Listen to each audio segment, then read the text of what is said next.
At our son's 5th birthday party, she got annoyed and whispered to me, "He's not even yours anyway." I just stared at her. When she saw my face, she laughed nervously and said it was just a joke. But weeks later, when my lawyer opened the DNA results, her laughter finally stopped for good.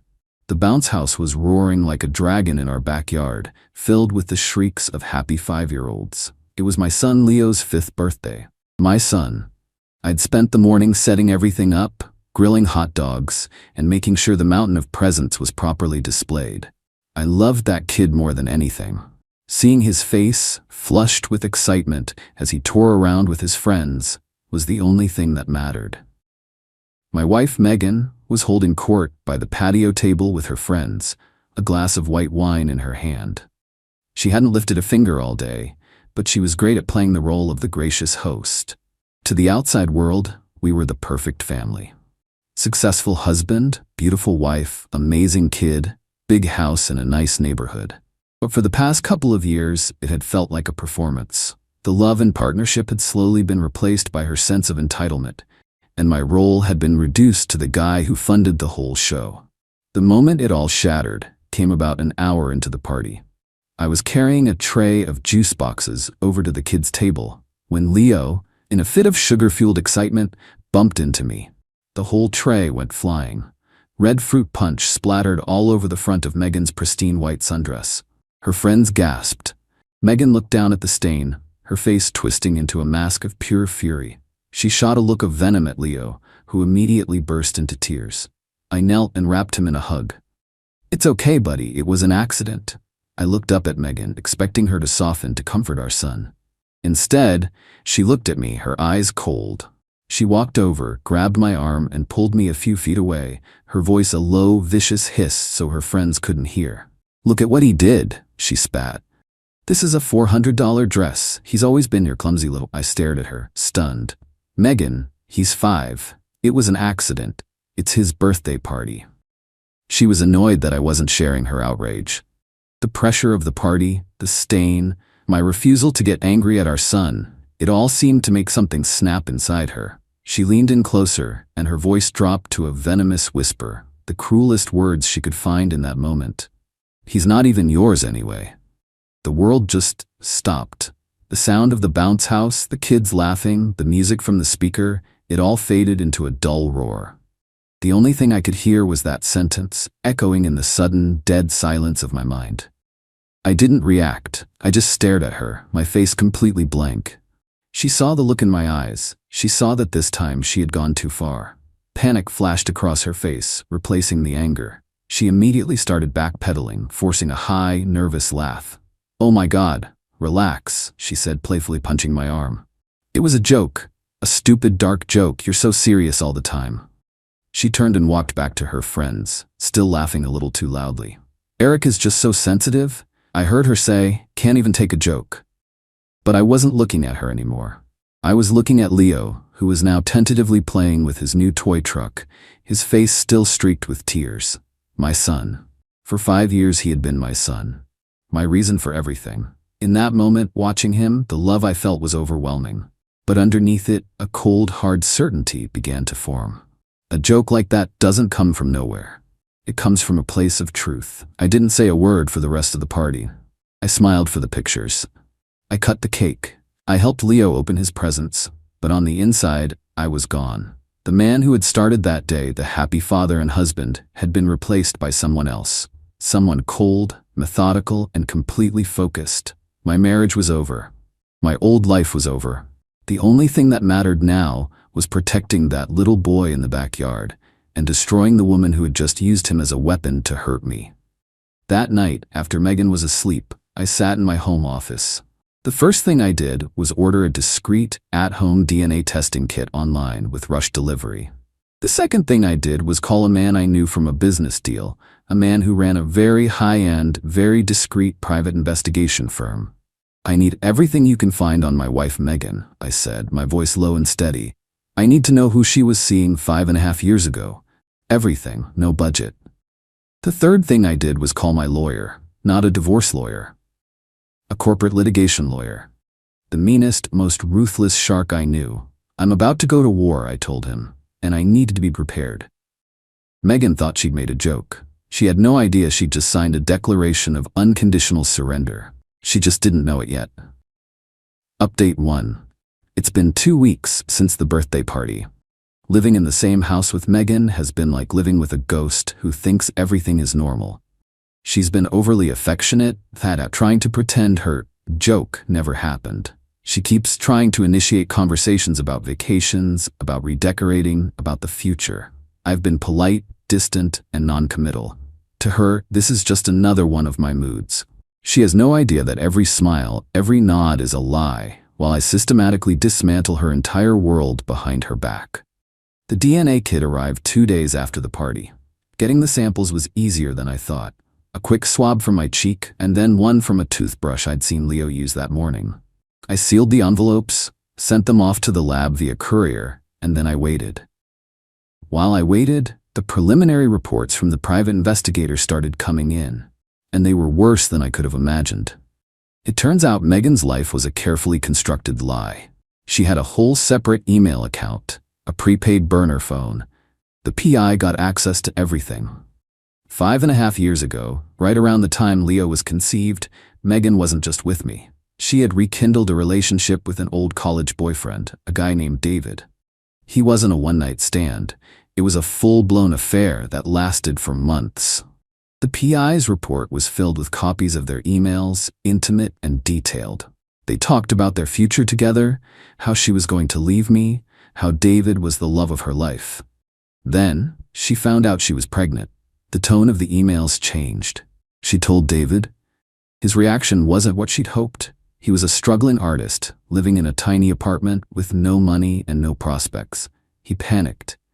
He told her he wasn't ready to be a father, that she was on her own. So she came back to me. She never told me about the affair, never told me about David. She just let me believe that the baby was mine. She chose the stable, reliable provider over the man she supposedly loved. Leo wasn't a product of our love. He was her escape hatch from a bad decision. The report also included David's current whereabouts. He's still a struggling artist, working part-time as a barista in another state, with a string of minor debts and a beat-up old car. He was the man she had chosen over me, the biological father of the boy I was raising as my son. Yesterday, the email I had been dreading and expecting arrived. It was from the DNA lab. I opened the attached PDF, my hand shaking slightly. I already knew what it was going to say, but seeing it in black and white was like a punch to the gut. Probability of paternity, 0%. I wasn't Leo's biological father.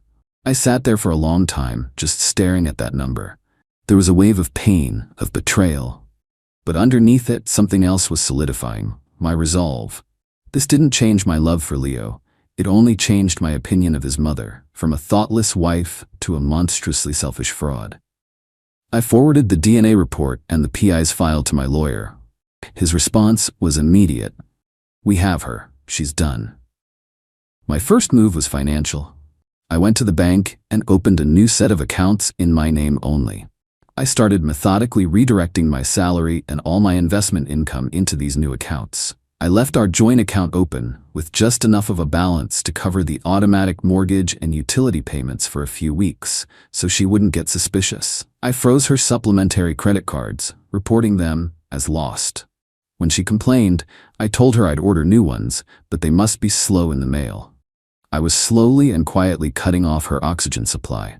She still has no idea. She's upstairs right now, probably online shopping for shoes she can no longer afford. She thinks her only problem is a husband in a bad mood.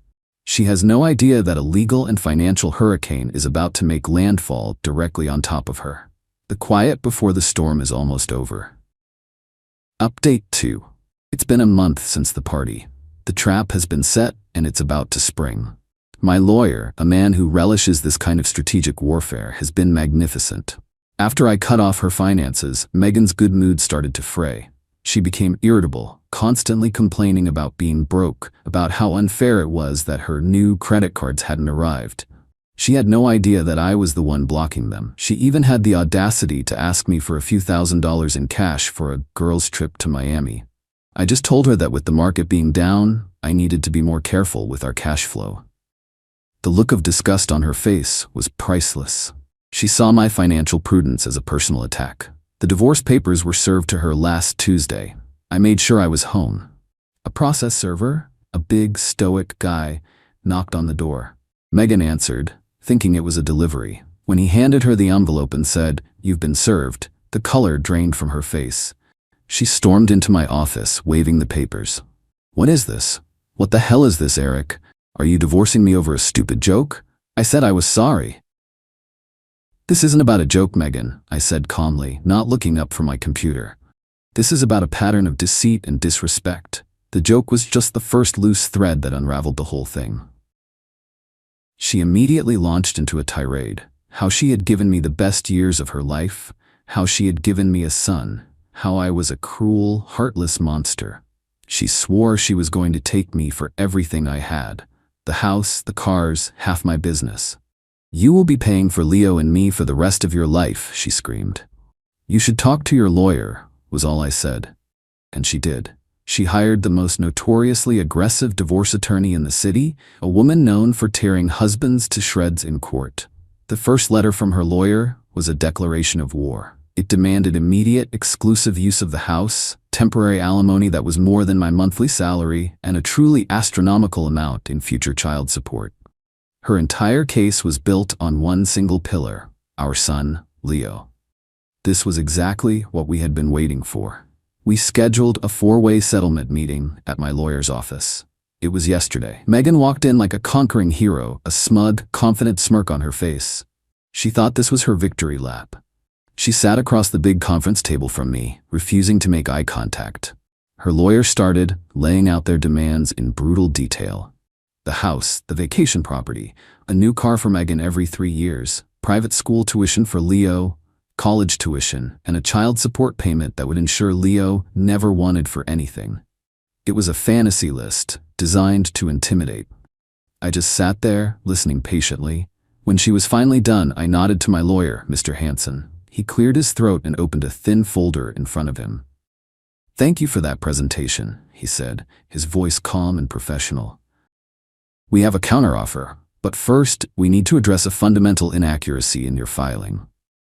Megan's lawyer looked confused. "And what would that be?" "Your entire claim for child support, and indeed your client's claim to many of the marital assets, is predicated on the assumption that my client is the father of the child in question, Leo," Hansen said. Megan scoffed. "Of course he's the father. What is this, some kind of pathetic trick?" Mr. Hansen didn't answer her. He simply slid a single piece of paper across the table. It was the official, notarized report from the DNA lab. Megan's lawyer picked it up. He read the first line. Then he read the last line. Probability of paternity, 0%. He slowly put the paper down on the table. He looked at Megan, his face a complete blank.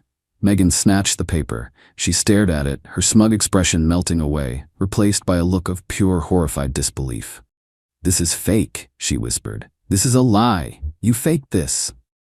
"It's a court-admissible, legally verified test," Hansen said calmly. "And we have a second, independent test confirming the results. My client is not Leo's biological father." The room was silent. Megan's laughter, her confidence, her entire world had just evaporated. She just stared at the paper, her face ashen. Her laughter had finally, truly stopped. But we were not done yet. Final update. This is the end of the story. The final moves have been made, and the game is over. After my lawyer revealed the DNA results in that conference room, the fight just drained out of Megan. Her high-powered attorney, realizing she had been lied to and that her entire case had just been obliterated, looked at Megan with a mixture of pity and disgust. The meeting was over. But the true devastation came with our settlement offer, which my lawyer presented to her attorney the next day.